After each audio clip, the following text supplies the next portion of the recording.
2025년 5월 6일 3년후 연구소 비트코인 시장 분석입니다. 주말 사이 비트코인 가격이 큰 폭으로 하락을 했죠. 한때 97,800달러까지 올랐었지만 금요일이었던 2일 밤에 이제 실업률이 발표되면서 하락을 시작해서 주말 내내 하락이 이어졌었고요. 한때 93,500달러 선까지 거의 한 4,000달러 넘게 하락을 했습니다. 퍼센테이지로 보면 4% 넘게 이제 하락을 한 셈인데, 지난 방송에서 제가 미국 실업률과 비농업 고용 등 고용 지표들이 좋게 나오면서 6월로 예상됐었던 금리 인하 시점이 7월로 밀렸다라는 설명을 드린 바 있습니다. 주말 사이 그리고 이제 월요일까지 이어졌던 큰 폭의 비트코인 가격 되돌림은 이런 부분들을 좀 반영한 것이 아닌가 싶습니다.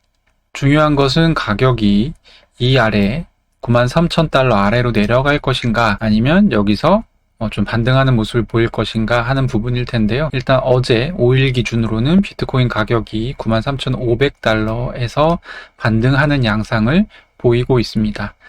하지만 이에 대해서는 하루 정도 더 관망이 좀 필요하지 않을까 하는 생각이 듭니다. 왜냐하면 아직 지금 하락 추세선 내에 있기 때문에 가격대가 그런 부분들을 좀 감안할 필요가 있을 것 같습니다. 주말 사이 또 큰 폭의 변화가 있었던 것은 달러원 환율이었죠. 정확하게 얘기하면 아시아 통화 중에서도 원화와 대만 달러가 굉장히 큰 폭의 변화가 있었습니다. 원화 같은 경우는 지금 60원 가까이 폭락을 했고, 그러면 한 4%에서 5% 사이 빠진 건데, 대만 달러 같은 경우는 한 10% 정도 하락을 했거든요.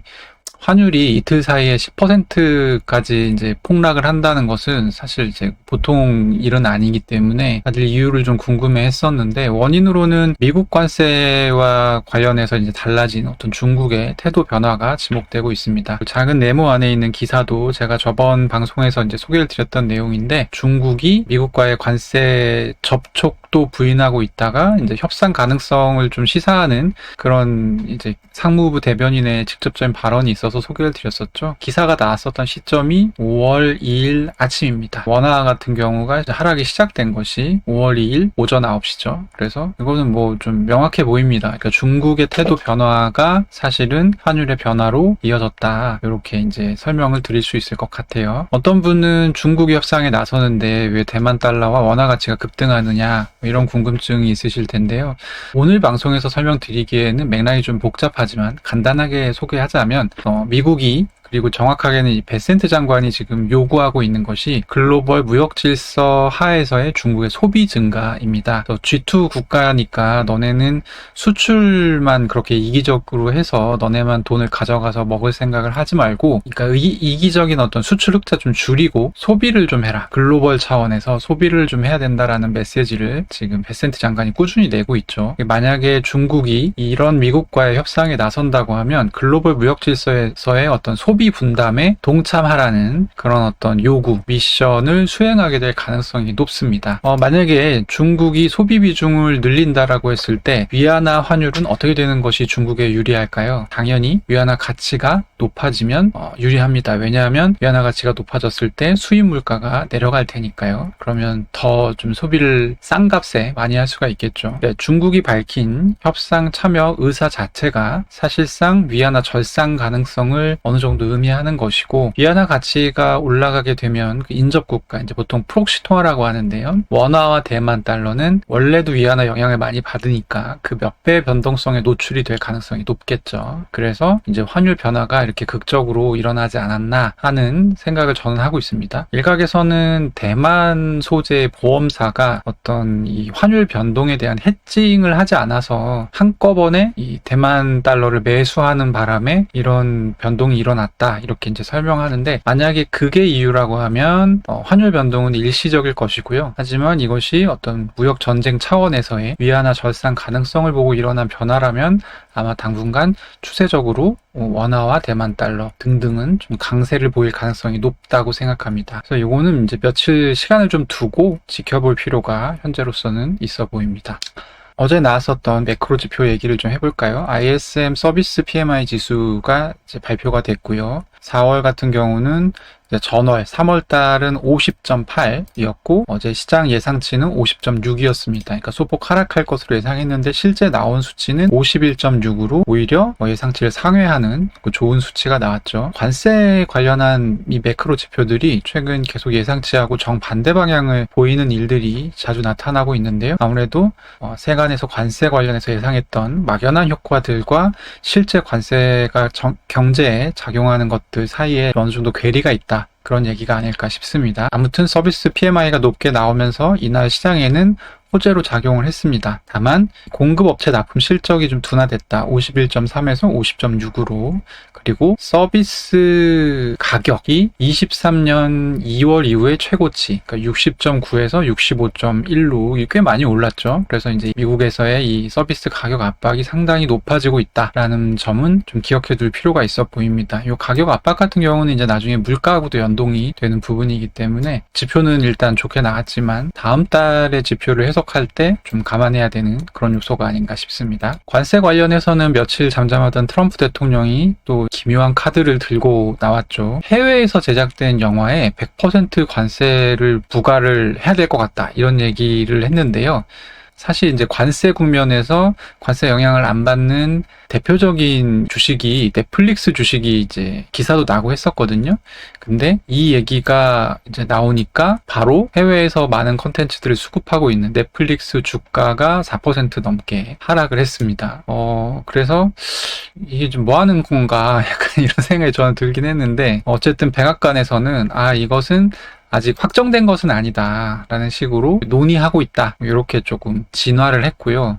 취지 자체는 헐리우드 살리기죠. 그러니까 헐리우드에서 제작을 해야 되는 컨텐츠를 해외에서 제작을 하니까 헐리우드가 돈을 못 벌지 않냐, 이게 이제 트럼프의 사고방식인 것 같고, 근데 사실 넷플릭스가 최근에 이제 성적이 좋았던 것은 대부분 한국의 오징어 게임이라든지 그러니까 해외에서 제작된 컨텐츠들이 연이어 히트를 하면서, 또 이제 해외 제작 컨텐츠들은 단가가 낮아요. 이 헐리우드에서 만드는 것보다 훨씬 낮기 때문에 그런 부분들이 작용을 했습니다만, 어쨌든 이거는 그냥 트럼프가 또 주기적으로 하는 약간 삽질 비슷한 것이 아닌가 하는 생각이 일단 듭니다. 이거 이외에 이날 했던 발언은 이번 주 무역협정이 체결될 가능성이 매우 높다라는 얘기를 했고요. 그리고 중국 관련해서 시진핑 중국 주석과 통화할 계획은 없다. 이런 얘기를 좀 했습니다. 미국 스콧 베센트 재무장관이 며칠째 미국 주식시장 개장 즈음에 여러 가지 메시지를 내놓고 있습니다. 한국 시간으로는 보통 한 11시 반이나 12시 자정 정도에 나오는데, 이날의 주제는 미국이 얼마나 지구상에서 투자하기 가장 좋은 곳인가 하는 것이 이제 이날 발언의 주제였습니다. 굳이 이런 메시지를 낸다는 것은 역설적으로 지금 미국 투자가 줄어들고 있다라는 그런 상황을 잘 보여주는 것이겠죠. 이날 베센트는 발언에서 올해 하반기에 이제 트럼프 정부가 의도하고 있는 경기 부양 방향이 어떤 것인지, 그리고 또 이제 그 방법이 어떤 것인지 비교적 투명하게 설명을 했는데요. 일단 기본적인 구조는 세금 감세를 통한 이 경기 부양입니다. 트럼프 1기 정부 때 이 세금 감세를 설정해 놓은 것이 있고, 그것이 아마 올해 말까지로 지금 되어 있는데, 이 부분을 이제 영구적으로 만들겠다는 것이죠. 세금을 줄여줘서 그 돈을 경기 부양에 흘러가게끔 하겠다. 전형적인 이제 낙수 효과 같은 것인데, 한국에서는 이제 안 통하는 것으로 실증이 된 부분인데, 미국에서는 되는 건지 잘 모르겠습니다. 어쨌든 감세를 통한 경기 부양 효과가 이제 기본적인 주포인 것이죠. 전 정부인 바이든 행정부 같은 경우는 자신들이 세금을 왕창 걷어서 정부 지출을 늘리는 방식으로 부양을 했었는데, 지금 트럼프 정부는 부채 부담이 너무 크기 때문에 그 방법은 아예 사용할 수가 없는 상황이죠. 그러다 보니까 어쨌든 이 경기 부양 효과가 이 감세만으로 만들어지지는 않는다라고 이들도 생각을 하는 것 같아요. 그러다 보니까 이제 나오는 얘기가 은행 규제 얘기입니다. 은행은 너무 규제가 되어 있다. 이게 무슨 뜻이냐면, 은행이 규제가 되어 있으니 규제를 풀어서 은행이 대출도 자유롭게 해주게 하고 어떤 신용 창출 부분에 있어서 조금 이제 여지를 열어주겠다, 이런 이제 얘기죠. 베센트 같은 경우는 취임 직후부터 꾸준히 이 얘기를 해왔고, 어제도 이 비슷한 결의 발언을 했습니다. 민간에서 신용을 일으켜서 대출을 늘려주고 그 유동성의 힘으로 경기를 활성화시킨다라는 것이 이제 트럼프 정부의 발상인 것이죠. 그러니까 이제 한국과 다르게 미국은 지금 지금 사실 민간 부문의 어떤 그런 부채가 그렇게 높은 수준이 아니거든요. 그러니까 정부 부채는 굉장히 높지만. 그래서 뭐 저는 현실성은 어느 정도 있는 그런 이제 방안이라고 생각이 들고요. 제가 자주 얘기하는 스테이블 코인 활성화도 아마도 이 계획의 중요한 부분이 되겠죠. 은행 규제를 좀 완화해주는 부분에. 베센트 발언에서 단기적으로 주목할 만한 부분은 역시 트럼프랑 똑같이 이번 주 내에 이 관세 협상 중에 한 개가 타결이 될 수 있다라는 언급을 했다는 점입니다. 오늘 따로 장표를 만들지는 않았지만 이 얘기는 하워드 루트닉 상무장관도 다른 인터뷰에서 이제 똑같이 되풀이했던 그런 내용입니다. 즉 이번 주에 정말 관세 협상 타결 가능성이 좀 어느 정도 높아진 상황이라는 인식을 트럼프 정부 이제 행정부 강요들이 가지고 있는 것으로 보이고 실제로 타결이 된다면 주식과 비트코인 가격에는 꽤 호재로 작용하겠죠. 다만 좀 추론해 볼 수 있는 것은 대상이 중국은 아닐 것 같다는 점입니다. 베센트 장관은 이날 중국 협상이 몇 주 안에 진전이 있을 것으로 보인다라고 말하면서 즉시 써먹을 수 있는 카드로 거론이 됐었던 펜타닐 전구체 수출 제한 관련해서는 공개적인 제한이 있지는 않았다라고 말했습니다. 그러니까 이게 이제 펜타닐 같은 경우는 중국이 수출 제한을 걸기에 굉장히 뭐 어렵지 않거든요. 그러면 이제 펜타닐 원료가 멕시코로 들어오지 않을 테니까 이제 그런 핑계를 삼아서 펜타닐 관세 20%를 줄일 수 있는 그런 계기가 될 것으로 많은 얘기가 나왔었는데 이 제한이 지금 미국에 오진 않았다는 것이죠. 그래서 중국 협상은 몇 주 안에 진전이 있을 것으로 보이지만 당분간 빠르면 이번 주 안에 협상 타결될 것은 아니다. 이런 정도로 분위기를 이해하면 될 것 같습니다. 4월 9일에 있었던 중국 이외 국가의 관세 90일 유예 조치 기억하실지 모르겠네요. 요 주장의 장본인이었던 빌 에크먼 퍼싱 스퀘어 CEO가 어제 또 언론에 등장해서 이렇게 발언을 했습니다. 중국 관세 부과를 80일 멈춰야 된다라는 주장을 했는데요. 이 논리를 들여다보면 일단 중국 관세로 중국도 물론 많은 피해를 보지만 미국도 피해가 적지 않다. 그리고 이미 중국에 있는 미국 기업들이 지금 탈출을 시작했기 때문에 여기서 이 시점에서 180일 관세를 유예하게 되면 미국은 손해보는 게 없어지지만 경제적 압박이 사라지지만 어차피 중국에는 이제 기업들이 떠나기 시작했기 때문에 압박이 지속이 된다. 그래서 지금 시점에 180일 멈추는 것이 현명한 방법이다라는 얘기를 빌 에크먼 CEO가 했고요. 이 빌 에크먼 CEO는 트럼프 지지자이기도 하고 트럼프가 굉장히 신뢰하는 그런 기업인들 중에 하나로 두 명 있습니다. 빌 에크먼과 제이미 다이먼, JP 모건 CEO 2명 정도가 이제 트럼프가 자주 인용을 하는 그런 기업인으로 알려져 있는데 아마 이렇게 얘기를 했으니까 이제 기자들이 질문을 하겠죠. 빌 에크먼이 이렇게 얘기를 했는데 실제로 중국 관세 부과를 멈출 생각이 있으십니까? 이런 얘기를 이제 트럼프를 만났을 때 하겠죠. 그래서 그랬을 때 어떤 발언이 나오는지에 대해서 조금 주목해 볼 필요가 있을 것 같습니다. 일본 관세 협상 관련해서는 어제 교도통신이 협상 문제 정통한 소식통을 인용해서 최근 미국이 협상에서 이 상호관세 전면 면제를 거부했다라고 밝혔습니다. 아마 일본에서 상호관세를 다 그냥 면제해 주세요라고 요청을 했던 모양이죠. 근데 이제 미국이 절대 안 된다라고 얘기를 했고요. 먼저 좀 이제 많이 헷갈리시는 부분이 뭐냐면 상호관세가 있고 보편관세 10%가 있잖아요. 이 관세 적용이 어떻게 되냐면 상호관세와 보편관세 중 높은 거만 적용이 됩니다. 그러니까 일본 같은 경우는 지금 상호관세는 24%고 보편관세가 10%인데 그러면 보편관세 10%는 지금 유예기간이기 때문에 10%가 적용되는 거지 이 유예기간이 끝나게 되면 10 플러스 24에서 34가 되는 게 아니고 24만 적용이 되는 거예요. 더 많은 그러니까 퍼센테이지가 높은 관세만 적용이 되게 되는데 그러다 보니까 이제 어제 나왔던 얘기가 2차 협상에서 미국이 생각하고 있는 거는 관세를 90일 더 유예해 주는 것 그러니까 보편관세 10%만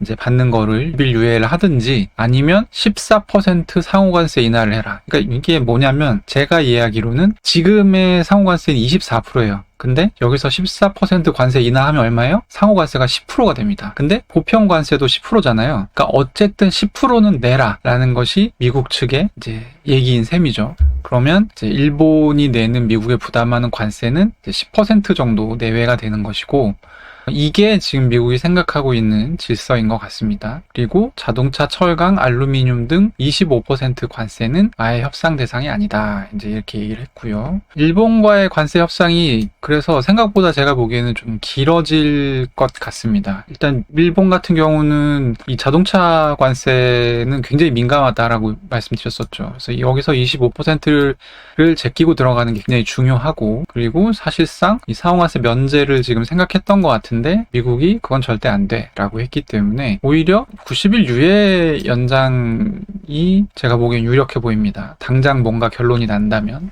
근데 이제 90일 유예를 시장에서 호재로 인식할지는 잘 모르겠습니다. 오히려 악재가 아닐까. 왜냐하면 일본과의 관세는 금방 끝날 것처럼 미국이 지금 계속 얘기를 해왔기 때문에. 어쨌든 미국과 일본의 관세 협상은 생각보다 길어질 전망이다 라고 말씀드릴 수 있을 것 같고요. 요 밑에 이제 따로 제가 삽입한 기사 내용은 뭐냐면, 시티그룹 CEO가 자기들의 친구들, CEO들, 사업하는 사람들 만났을 거 아니겠어요? 이 사람들이랑 얘기해 봤더니 10% 관세까지는 어떻게 해볼 수 있을 것 같다 라는 얘기를 했다는 거예요. 근데 그 이상은 우리가 감당하기 어렵다 라는 얘기를 했다는 로이터에서 보도가 된 내용인데, 이게 이제 이거랑 약간 붙죠. 그래서 지금 미국이 생각하는 미니멈은 10%는 받아야겠다라는 것이고, 거꾸로 일본은 이거랑 비슷한 입장이겠죠. 10% 이상은 우리는 안 될 것 같은데? 라는 것입니다. 그래서 이제 면제를 일단 받고 싶은데 이게 어떻게 귀결이 될지는 한번 좀 지켜볼 필요가 있어 보입니다.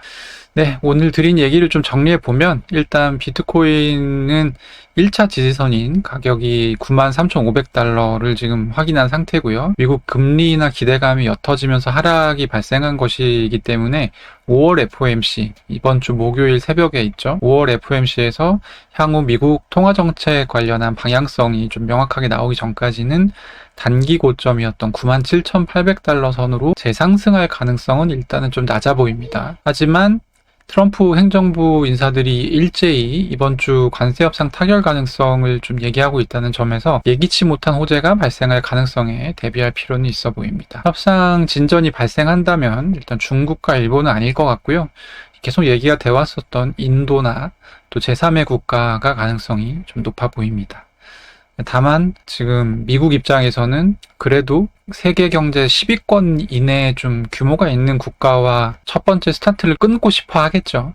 그래서 우리가 막 생각할 때 너무 소국, 그러니까 경제 규모가 작은 국가와의 어떤 협상이 발표되지는 않을 것 같습니다. 그래서 지금 생각할 때는 인도가 좀 유력하지 않은가 생각이 듭니다. 그리고 원화 가치가 이렇게 가파르게 오르고 있는 것과 관련해서는 이것이 일시적인 상승인지 경향적인 상승인지를 먼저 파악하고 좀 대비를 해야 될 것 같습니다. 그리고 이것은 한국 시장이 개장을 하는 수요일 정도가 되어야 아무래도 좀 확실해지지 않을까 생각합니다. 네, 오늘의 분석은 여기까지입니다. 3년후 연구소 구독과 좋아요 그리고 많은 관심 부탁드립니다. 감사합니다.